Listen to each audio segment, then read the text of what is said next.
बसलो आहोत की या ठिकाणी पिंपळगाव जोगा धरण 1997ला जी सुरुवात झाली आणि तिथून अगदी पुढच्या नगर संगमनेर सगळीकडचे जेवढे पण त्या धरणामध्ये बाधित झालेल्या चाऱ्या, पोटचाऱ्या, कॅनॉल सगळ्यांचे पैसे मिळाले. परंतु आपल्या म्हणजे धरण आपल्या इथे उभं राहिले आहे जुन्नरमध्ये, परंतु या जुन्नरमध्ये असणाऱ्या तब्बल 36 चारीपासून तर राजुरीपर्यंत 33 ते 36 एकही रुपया मिळाला नाही. 24 वर्षाने म्हणजे बापू शिवतरे युतीच्या सरकारमध्ये मंत्री असताना राज्यमंत्री होते, पण त्यांनी आम्हाला इतकं चांगलं सहकार्य केलं आणि माझ्याकडे त्या काळामध्ये आमच्या निलेश भुजबळ हा हे प्रकरण घेऊन आला आणि तो प्रकरण घेऊन आल्यानंतर वास्तविक पाहता पेट्रोल पंपाचे मालक काय तर दादांचं प्रकाश पाटील भुजबळ जे आज आपल्यात नाहीयेत, परंतु ते सुद्धा खूप तळमळीने त्यांना वाटत होतं. त्याच्यामध्ये बरेचसे म्हणजे प्रसन्न वगैरे सगळे होते. परंतु या ठिकाणी याचं नाव आम्ही चारी मंत्री पाडलं. त्याचबरोबर याची काम शेवटच्या म्हणजे आता पैसे मिळणार आहेत म्हणून आम्ही तुमच्या समोर आलोय. रकमा फार मोठ्या आहेत. मी तुम्हाला फक्त रक्कम सांगेन. त्या असणाऱ्या चाऱ्यांमध्ये 6 प्रकरण आहेत. 2 प्रकरणामध्ये या ठिकाणी एक रक्कम 13,30,40,851. किती? 13,30,40,851 आणि दुसरी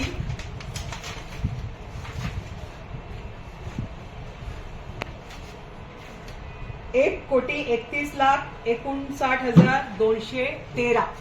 या 2 प्रकरणामध्ये आपण तब्बल एवढी रक्कम या ठिकाणी असणाऱ्या चाऱ्या, पोटचाऱ्या यांचे कॅनॉल याचे मिळवून देण्यासाठी म्हणजे दिले म्हणजे फायनलला आता त्यांना पैसे त्यांच्या खात्यावर पडणार आहेत. परंतु अजूनही 4 प्रकरणं आहेत, ती सुद्धा शेवटच्या टप्प्यात आहे.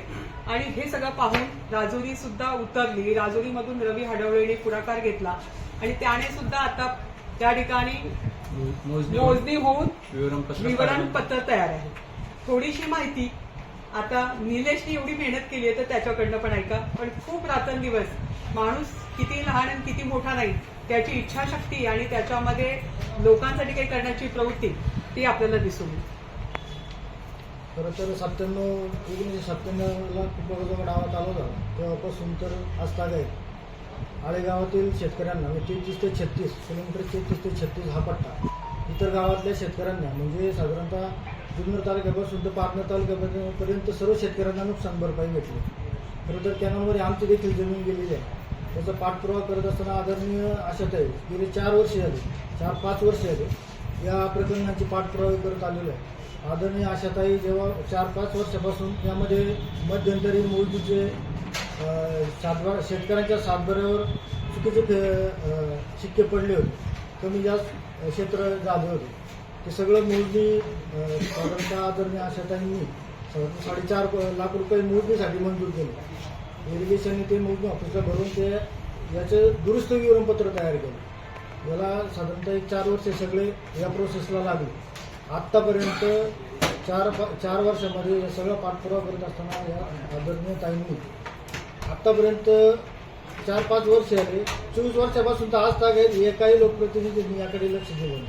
परंतु ताईंनी हा सगळा किचकट प्रश्न होता, याकडे कोणाचंही लक्ष नव्हतं. परंतु ताईंनी प्रामाणिकपणे शेतकऱ्यांना न्याय देण्याच्या उद्देशाने याचा पाठपुरावा करून आज आळे ग्रामपंचायतला याचं नोटीस आलेलं आहे शेतकऱ्यांना का तुम्ही डॉक्युमेंट घेऊन ही जे आदरणीय ताईंनी जी रक्कम सांगितली एवढी सगळे टोटल आळेगावातली 6 प्रकरणं आहेत. वाणीसाहेब हे जाहीर नोटीस हे ग्रामपंचायतीला लावलेलं आहे, हे त्याचं जाहीर नोटीस.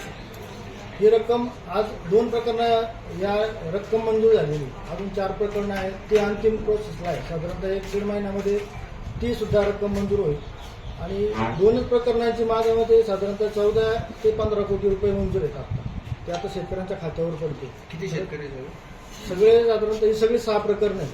350-400 शेतकरी आहेत. गट 350-400 गट आहेत. त्याच्यात एका गटामध्ये 4-4, 5-5 जण शेतकरी, काही एक सिंगल शेतकरी पण आहे. तर त्यांचे संमतीपत्र ते आता देऊन त्याची अमाऊंट त्यांच्या खात्यावर पडेल. हे सगळं करत असताना आतापर्यंत या विषयाकडे एकाही लोकप्रतिनिधी लक्ष दिलं. ताईंनी प्रामाणिकपणे शेतकऱ्यांना न्याय द्यायचं काम या ठिकाणी केलं. मी स्वतः शेतकरी, माझी देखील जमीन गेलेली. या पत्रामध्ये माझा देखील गट आहे माझे देखील 15 गुंठे आणि 4 गुंठे माझे 2 क्षेत्रातून कॅनॉल गेलेले आहे. पण आतापर्यंत मी सगळ्यांकडे जाऊन आलो, पण मला शेतकऱ्यांना कुणी न्याय दिला नाही. परंतु ताईंनी प्रामाणिकपणे आम्हाला न्याय द्यायचं काम केलेलं आहे. आणि ही एवढी रक्कम शेतकऱ्यांना म्हणजे 24 वर्षापासून शेतकरी या मोबदल्यापासून वंचित होतो. परंतु ताईंनी या ठिकाणी प्रामाणिकपणे काम केलेले हे या ठिकाणी मी सांगतो. आणि ही रक्कम आता हे डॉक्युमेंट जेव्हा शेतकरी जमा करतो, साधारणतः 1 महिना लागेल सगळे डॉक्युमेंट किंवा 15 दिवस लागेल. सगळ्या शेतकऱ्यांनी हे डॉक्युमेंट जमा करायचे. ही रक्कम जमा केल्याच्या नंतर ही रक्कम शेतकऱ्यांच्या खात्यावर जमा होईल. राजुरी आमचं पण निलेशने सांगितलं त्या पद्धतीनेच विषय होता. 20 ते 22 वर्ष कुठल्या प्रकारचा आम्हाला न्याय मिळाला नाही. त्याच्यानंतर अगोदर आमचे 5 वर्षापूर्वी जे विवरणपत्र बनवलं होतं त्याच्यामध्ये क्षेत्र एकाचं गुंठे एकाचे गेले ह्या पद्धतीने तो विषयवाणी साहेब तुम्हाला माहितीच येतो. त्यानंतर मग ताईंनी पुण्याला धुमाळ साहेबांकडे जलसंपदा विभागाकडे 3 वेळा मिटिंग घेतल्या. तिथं 1.5 लाख रुपये मोजणीसाठी फी मंजूर करून पुन्हा एकदा मोजणी केली. त्याच्यामध्ये अतिशय योग्य पद्धतीने ज्याचे जेवढे गुंठे भरले तेवढे ते विवरणपत्र तयार करून आता पाटबंधारे विभागाकडे जमा येते. पुढची प्रोसेस आता ते पुढील 4-5 दिवसामध्ये कलेक्टर ऑफिसला पाठवून शेतकऱ्यांना संमतीपत्र प्राप्त होतील. त्यानंतर वाणीसाहेब सांगायचं तात्पर्य असंच आहे की तुमचा एखादा प्रश्न असेल तर तुम्ही नक्की विचारू शकता. भुजबळजी तुम्ही सुद्धा, अभि तुम्ही सुद्धा. तालुक्यातले कोणकोणत्या गावाचा समावेश याच्यामध्ये? आळे आणि राजुरी. आता आळ्यामधले जेवढ्या शेतकऱ्यांचं असणारे 6 ठिकाणचे आहेत प्रकरणं, पैकी 2 प्रकरणं मंजूर केली आहेत. त्या 2 प्रकरणामध्ये जवळजवळ आपल्याला दिलेल्या रकमाप्रमाणे मी दोन्ही प्रकरणाच्या रकमा सांगितल्या आणि जवळजवळ 15 कोटीपर्यंत ही रक्कम गेलेली आहे. पण हीच रक्कम मी आज कालवा सल्लागार समितीवर पक्षाने संधी दिली म्हणून कालवा समितीच्या माध्यमातून राजुरीचा प्रश्न त्या ठिकाणी धुमाळ हे मुख्य अभियंता आहेत त्यांच्यासोबत 4 मिटिंगा केल्या आणि तो प्रश्न मार्गी नेण्यासाठी पुढे गेली. परंतु मला असं कधी कधी प्रश्न पडतो की ज्यांना लोकप्रतिनिधी म्हणून आणि लोकप्रतिनिधीच्या पुढे जाऊन ज्यांच्याकडे लाल दिवा होता ते स्वतः कृष्णा खोऱ्याचे हे होते, अध्यक्ष होते, त्यांनी जर मनात आणलं असं तर कदाचित ह्या रकमा कदाचित हे शेतकऱ्यांना त्याच वेळी न्याय मिळाला असता ज्यावेळी ते धरणाच्या पोटचाऱ्यांनी कॅनल उभे राहिले, पोटचाऱ्या चाऱ्या सगळ्या उभ्या राहिल्या. याच्याही पलीकडे जाऊन सांगते की जी पाईपलाईन झाली आणि तुम्ही कधी गेलात नवलेवाडीला तर त्या शेतकऱ्यांना सुद्धा आपण न्याय मिळवून दिला आणि खरोखर त्यावेळी सुद्धा युतीच्या सरकारनेच तो न्याय मिळवून दिला होता. त्याच्याही पलीकडे जाऊन गेल्या 1.5 वर्षापूर्वी या सरकारच्या आधी देवेंद्रजींनी स्वतः म्हणजे अजित पवार तर आत्ता पक्षामध्ये आले तेव्हा ते पक्षात नव्हते, त्यांची सत्ता नव्हती, परंतु त्या काळामध्ये देवेंद्रजींनी तुम्ही पाहिलं असेल की मी त्यांच्याकडनं ऑर्डर घेताना की 108 कोटीचं पाईपलाईनची मंजुरी देवेंद्र फडणवीस जे आज देवाभाऊ या महाराष्ट्राचे मुख्यमंत्री आहेत त्यांनी त्यावेळेला मला ऑर्डर दिलेली आहे. ती ऑर्डर सुद्धा तुमच्या हातात देते. आणि मग विचार करा की ज्या व्यक्तीला पैसे काम मंजूर करता येतं, पैसे टाकता येतात, पण ते इथे उद्घाटनाला आले नाही, त्याचा टेंबा आम्ही मिळवला नाही, आम्ही फक्त मिळालेली ऑर्डर टाकली. परंतु दुसऱ्यांनीच येऊन इथे अजित पवारला आणून त्यांनी केलं, त्याचा काही फायदा झाला नाही. परंतु मला एकच सांगायचं की ज्या ज्यावेळी लोकप्रतिनिधी आपण जनतेमध्ये आहोत आणि जनतेचे काही प्रश्न असेल, मुळात म्हणजे जुन्नर सारखा तालुका आणि या ठिकाणी असणाऱ्या शेतकऱ्यांचे प्रश्न हे एवढ्या वर्ष प्रलंबित आहेत, हीच खऱ्या अर्थाने आमच्या लोकप्रतिनिधींचा कुठेतरी कमीपणा आहे असं माझ्यासारखीला कार्यकर्तीला वाटतं. आणि म्हणून मी ज्या ज्यावेळी जो प्रश्न आपल्याकडे येईल त्या प्रश्नाला वाचा फोडण्यासाठी, मग तो अन्यायाविरुद्ध असू दे, तो शेतकऱ्यांसाठीच्या हिताचा असू दे, शेतकऱ्यांच्या नुकसान भरपाईचा असू दे, मग ते शेतीत झालेल्या मालाचा, कंपन्यांकडनं होणाऱ्या गोष्टीचा किंवा बाजार समितीमध्ये होणारा त्यांच्याबरोबरचा अन्याय, प्रत्येक गोष्ट जो प्रश्न कोणी घेऊन येईल, जो कोणी न्याय मागेल त्याला न्याय देण्यासाठी आपण पुढे असतो. आणि भारतीय जनता पार्टी म्हणून आज काम पाहत असताना आता संतोष नाना खैरेंना तुम्ही काम करताना पाहताय, ते डायरेक्टर असल्यामुळे त्यांना चांगली नस माहिती आहे शेतकऱ्यांची. ते आता विकास सोसायटीचे चेअरमॅन आहेत, त्या ठिकाणी गांजळेसारखे पश्चिम विभागातलं नेतृत्व करतायत, आदिवासी विभागातलं नेतृत्व करतायत. मग अशा लोकांनी जर हा प्रश्न हाती घेतल्यानंतर करू शकतात, तर ज्यांच्याकडे सत्ता स्थानं होती त्यांनी का केला नाही हा प्रश्न आजही मला सतावतोय, कदाचित तुम्हालाही सतावत असेल, पण तुम्ही बोलत नाही. मी बोलते एवढ्या वर्ष पैसे लोकांना का नाही मिळाले? हा मग तोच प्रश्न आहे ना की किचकट काम करायला कोणी बघत नाही.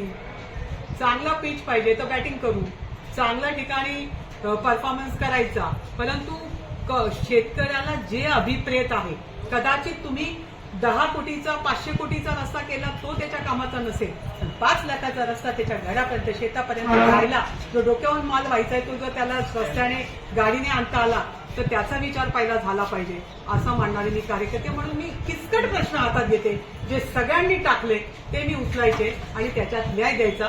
हा माझा पूर्वीपासूनचा स्वभाव आहे. मग पुनर्वसनामध्ये महाराष्ट्रात काम केलंय आणि इथे आल्यानंतर आज 22 वर्ष आपण पाहताय की जो प्रश्न जिथे कोणी न्याय देऊ शकत नाही तिथे तुम्हाला आशाताई उभी राहताना दिसते. मला हाक मारली की मी त्या हाकेला धावून जाते आणि त्या व्यक्तीला मदत करणं. त्यामध्ये तुम्ही पाहिलं असेल की राजौरीमध्ये बंगला बांधलेला, नंतर चालू झाली आणि तिच्या घरात पाणी जाते, त्या बिचारीने बंगला बांधला एवढ्या हौसेने. तिला न्याय मिळत नव्हता, तो न्याय देखील आपण कालवा सल्लागार समितीचे एक सदस्य जो न्याय देऊ शकते, बरोबर ना, नियोजन समितीचे एक सदस्य न्याय देऊ शकते, जिल्हा परिषदेची सदस्य न्याय देऊ शकते, मग आमदार खासदार काय करते? आज तुम्ही सांगा की शेतकऱ्यांचा आपण गेल्या आठवड्यात वाणी साहेब तुम्ही तुमच्याच सासरवाडीमध्ये घडलेल्या घटनेमध्ये आपण एका दिवसात न्याय दिला. आपण माणिकराव कोकाटेंना तिथे सांगितलं आणि लगेच दुसऱ्या क्षणी कंपनीची लोक धावत आली आणि आपण त्यांना न्याय देऊ शकलो. म्हणजे तुम्ही किती चिवट आहात, तुम्हाला किती लोकांच्या प्रश्नाच्या बद्दल आत्मीयता आहे, आस्था आहे, समाजकारण करायचं आहे, नुसतंच राजकारण नाही करायचं असं जर ठरवलं तर कोणाच्या वैयक्तिक जीवनात जाण्यापेक्षा आपण लोकांना काय देऊ शकतो, कोण काय करतं त्याच्यापेक्षा माझा वेळ मी कोणाला काय देऊ शकते याच्यासाठी जर खर्च केला तर निश्चितपणाने चांगलं काम उभं करू शकतो. आता हे जे पैसे शेतकऱ्यांच्या खात्यावर वर्ग होणार आहेत हे आता हे संपादन त्यावेळी झालेलं आहे. शेतकऱ्यांना जे पैसे मिळणार आहेत, जे कॉम्पन्सेशन मिळणार आहे त्याचं कसं असणार? म्हणजे इतक्या वर्षाचं नुकसान पण आहे की फक्त गेलेल्या याचं कॉम्पन्सेशन? नाही, हे कॉम्पन्सेशन नाही आहे त्यावेळेचं. ह्या रकमा त्यावेळी नसत्या, त्यावेळी कमी असत्या. पण 24 वर्षात विचार केला का तुम्ही? 24 वर्षात त्यांचे 4 पट झाले असेल, डबल झाले असेल, ट्रिपल झाले असेल. तोच विचार करून आजच्या रकमा आजच्या रेडी आजच्या रेट आणि त्याचं तसं झालेलं विवरण त्याचं असणारं तुम्ही जलसंपदाकडनं पण माहिती घेऊ शकता. त्या ठिकाणी कोणत्याही म्हणजे त्यांच्या मोजणी अधिकाऱ्यांकडनं माहिती घेऊ शकता की सगळ्यांची किचकट कामं होती. ती किचकट कामं आम्हाला नको, आम्हाला थेट कसं प्रसिद्धी मिळेल याच्याकडे सगळ्यांचं लक्ष असतं. पण जो किचकट कामामध्ये न होणाऱ्या शेतकऱ्यांना 25-25 वर्ष जर ते फेऱ्या घालत असतील दुसऱ्या कार्यालयाच्या आणि स्वतःचं आयुष्य संपवून टाकत असतील, त्यांची येणारी पिढी परत उभी राहते.